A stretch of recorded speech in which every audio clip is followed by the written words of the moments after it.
Baniriza ku channel yange. Leero tugenda kubeera nga tubekinga double custard rolls. Zino ziri so soft, ziri so yummy, ate ng'osobola okuba ng'ozikola n'ozirya ku ddaaku oba n'okuba nti muzinywera ku chai for breakfast. Beera ng'ofuna glass y'amata agali warm, tofuna agali cold oba agali hot, gasobola okubeera nga gatta yeast oba okumugaana okubeera nga reactinga. Oluvannyuma gano gattamu yeast obeere nga otabula. Nakozesezza dry active yeast because ye mulungi okukozesa mu this recipe. Bikkako okumala eddakiika 5, oluvannyuma ddamu otabulemu. Then tugenda kubeera nga muno tu-addingamu sukaali. Eno ddo ya mugaati oguli sweet, so osobola okulaba nti addinzemu sukaali awerako okutuukira ddala ku jjiiko nga 5 eza sukaali. Oluvannyuma beera ng'ogattamu eggi. Nakozesezza eggi limu eddamba, then ne mbeera nga nakozesezza ne egg yolk ey'eggi eryandibadde ng'eggi eryokubiri. Yolk eno yakubeera nga era emakinga ddo eno okwongera okubeera ng'eri soft bulungi nnyo. Kusaba osubscribinge ku channel yange atanaba kuba ng'osubscribinga onnyambeko okubeera ng'ekula. Likinga video and leave a comment below. Genda maaso obeere nga otabulamu whiskinge. Oluvannyuma tugenda kubeera nga muno tutandika okubeera nga tu-addingamu eŋŋano. Eŋŋano oba ogikozesa togi-addingamu yonna mulundi gumu.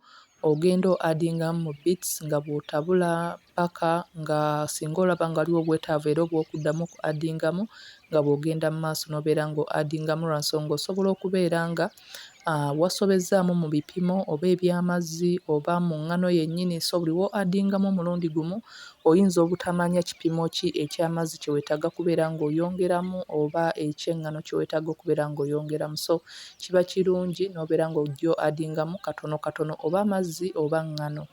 So oluvannyuma genda mu maaso otandika okubeera nga okanda eŋŋano, then tandika okubeera nga kati oteekamu blue band oba prestige. Ono prestige naye ayamba eŋŋano okubeera nga egenda mu maaso okuba nga eri soft bulungi nnyo, such that ofuna omugaati nga guli soft nga ne bwe guba guyiseemuko empewo tegukalula nga kutuukira ddala nga jjinja.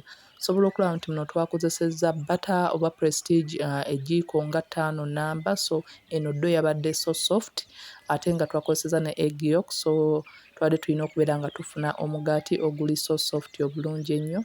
Genda maaso nga bw'o-addingamu eggiiko emu nga bw'otabula. Nakozesezza tablespoon emu era ke kaakajiiko ke nakozesezza.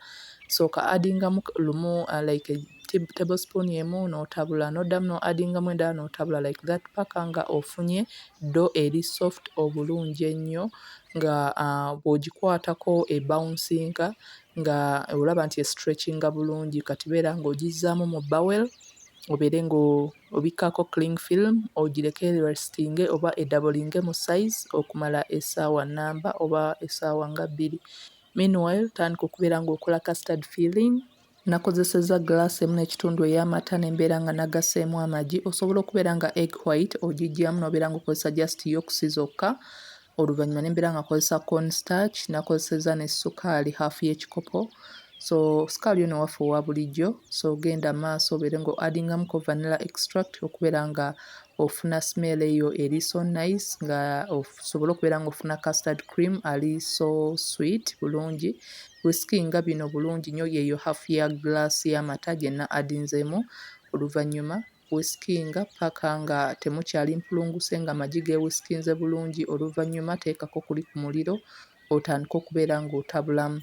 Bw'oba ofumba custard ono makinga sure nti no otabulamu like consistently because agenda kutandika okwekwata, agenda kutandika okuba nga akwata. So osobola okulaba nti kati atandise okubeera ng'akwata, weetaaga kubeera ng'otabulamu consistently oleme kubeera nga afuna empulunguse ez'enjawulo kuba ziba nzibu za kuggyamu. Oluvannyuma muteeke ebbali, ggyako omuliro obeere nga omubikkako nga bw'akuulinga. Osobola okulaba nti eŋŋano oluvannyuma lw'essaawa 1.5 ready eba ezimbye to this extent. So kati beera ng'ogiggyamu obeere nga oddamu okuba ng'ogikandamuko okumala eddakiika nga 5. Ku eno ddo addinzeeko like saadasitinze na ŋŋano ndala, so just nakanzemu bukanzi ne mala ne ntandika okubeera nga nrollinga. Then oluvannyuma ng'omaze okuba ng'oroolinga beera nga kuno ogattako custard filling waffe gwe twakoze oba custard cream paka kwonna bulungi. Oluvannyuma tugenda kubeera nga otandika okubeera nga ofoldinga obeere ng'okola log gye tugenda okubeera nga tusalamu rolls ez'enjawulo. Tusaba obeere nga onyiga kkade okubeera ng'otaninga on notifications obeere notified buli lwe mba nga mpositinze vidiyo empya. Buli w'onyiga kkade nkusaba ogende maaso onyigeko all notifications obeere nga notifications za vidiyo zange zonna ozifuna. Teweerabira kubeera nga otandika okubeera nga eŋŋano eno oba ddo eno ogikwasa ku sides ereme kubeera nga esumulukukayo oba ng'evaayo ng'otuusa okubeera ng'osala rolls zino. Then tandika okubeera ng'ozisala at this rate obeera already walayininze parchment paper ku tray kw'ogenda okubeera nga obeekingira. Rolls bw'oba ozipanga omakinga sure nti nno olekamuko ku space zifune we zinaazimbira. So oluvannyuma beera nga kati era oddamu okubikako cling film, oluvannyuma obeere nga kuno ogattako ne kitchen towel bulungi nnyo ozireke zirestinge okumala eddakiika 15. Nga bwe ziri mu kurestinga tugenda kubeera nga preparinga egg wash gye tugenda okubeera nga tubrashingako kuli on top bubrowninge bulungi. So nakozesezza egg white gye twabadde twasigazzaawo n'amata matono n'owhiskinga. Then oluvannyuma lw'eddakiika 15 beera nga kati preheatinga your oven at 180 degrees Celsius obeere nga otandika okubeera ng'obrushinga on top kwonna bulungi.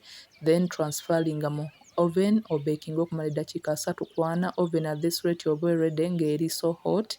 Custard cream abasigaddeyo muteeke mu kakonteyina omuteeke mu fridge osobola omukozesa ebintu eby'enjawulo.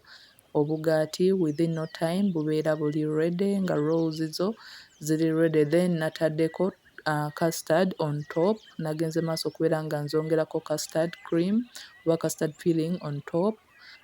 Then obulala ne mbeera nga nabudasitinzeeko ne icing sugar. Nebeera nga rolls ziri ready okubeera nga zisaavingibwa, ziri ready okubeera nga ziriibwa. Osobola okubeera nga era zino rolls ozikola n'ozipreparinga for Eid breakfast along with other breakfast recipes endala z'oyinza okubeera nga opreparinze. Ziri so yummy, the kids love them a lot.